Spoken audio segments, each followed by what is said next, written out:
Hello student, good morning to all. Today onwards we'll start grammar of standard 3rd. So today first chapter we'll see common nouns. Actually before starting common nouns means the types of nouns we'll see before that what is mean by noun.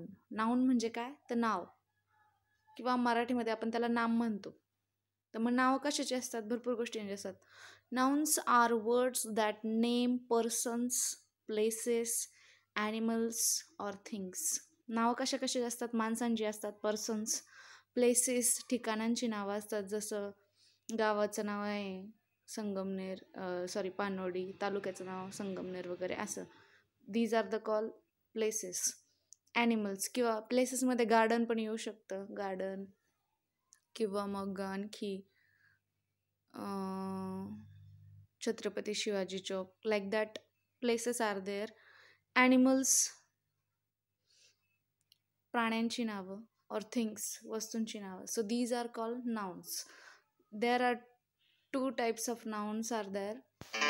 2 types आहेत नाउन्सचे, common noun आणि proper noun. तर इथं आपण common nouns बघणार आहोत. A common noun is the common name for any person, place, animal or thing. Common noun म्हणजे काय? तर सामान्य नाव, म्हणजे जनरली आपण जे नाव दिलेलं असतं, जनरली आपण जे बोलताना नाव घेतो त्याला आपण कॉमन नाउन असं म्हणतो. म्हणजे फॉर एक्झाम्पल आपण एका मुलाला बोलवायचं असेल तर त्याला काही म्हणजे त्याच्या विशिष्ट नावाने बोलू शकतो, पण सगळे आहेत. तर शाळेमध्ये जसं मुलं असतात म्हणजेच काय? चिल्ड्रन.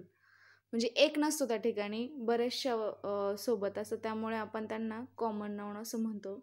म्हणजे जसं काय? आर्टिस्ट. फॉर एक्झाम्पल आर्टिस्ट म्हणजे काय? तर चित्रकार. प्लेग्राऊंड म्हणजे काय? खेळायचं मैदान. स्नेक म्हणजे काय? साप. Telephone, phone. माउंटेन म्हणजे पर्वत. जनरली आपण नावाने ज्या हाका मारतो that is called common noun. Proper noun म्हणजे काय? तर मुलांमध्ये एखाद्या मुलाचं नाव जर प्रवीण असेल तर त्याला आपण प्रवीण म्हणून बोलवतो, that is called proper noun. माउंटनमध्ये जर हिमालय माउंटन असेल तर Himalaya is a proper noun. म्हणजे प्रॉपरली आपण पर्टिक्युलर व्यक्तीचं, पर्टिक्युलर प्लेसचं किंवा पर्टिक्युलर ॲनिमलचं नाव घेत असेल, काऊ असं म्हणत असेल तर that is called proper noun. पण या ठिकाणी काय? कॉमन नाउन आहे, त्यामुळे आपण बघणार आहोत exercise A. Given below is a mixed lot of common nouns. खाली बरेचसे कॉमन नाउन्स दिलेले आहे.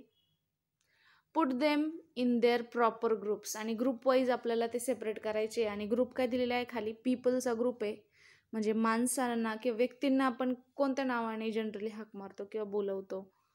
प्लेसेस जागेंचं नाव. ॲनिमल्स प्राणी. थिंग्स म्हणजे वस्तू. Okay, so see. First word is children. Children we call the people. Okay. Next, field is the place. Goat, animal. Watchman, people. Clone also related of people. Library, place. Water, thing. Dinosaur, animal. Boat, thing. School, place. Park, place. Violin, thing. Pigeon, animal.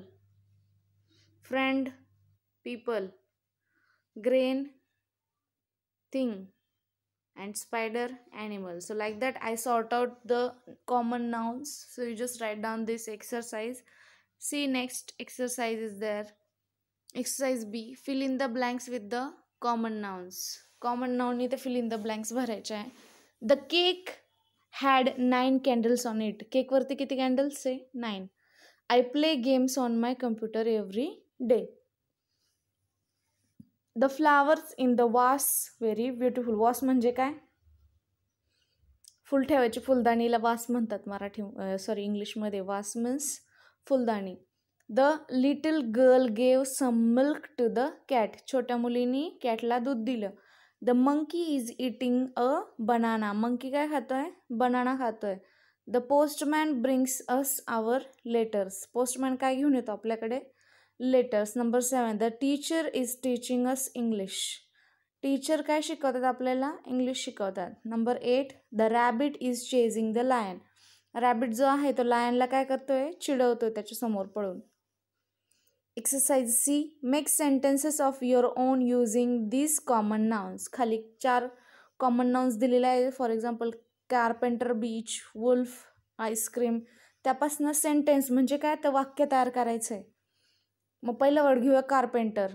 Carpenter म्हणजे काय? सुतार. The carpenter makes furniture. काय बनवतो सुतार? Furniture बनवतो. Next beach. Sand is found on the beach. Sand म्हणजे काय? वाळू. वाळू कुठे सापडते? बीचवरती, समुद्र किनाऱ्यावर सापडते. Number 3, wolf. The bad wolf wanted to eat Little Red Riding Hood. जो बॅड वुल्फ आहे म्हणजे वाईट लांडगा जो आहे त्याला काय? Wanted to eat Little Red Riding Hood. जे रेड रायडिंग हुड जे आहे म्हणजे कोंबडीसारखा प्राणी असतो तो, त्या ज्या लांडग्याला आहे ते काय करायचं आहे? त्या रेड रायडिंग हुडला खायचं आहे. I like to eat ice cream. मला आईस्क्रीम खायला आवडते. So these are the exercises. You just write down in your notebook or in your workbook also. If you have workbook, grammar workbook, you just solve this. Okay? Have a nice day. Take care.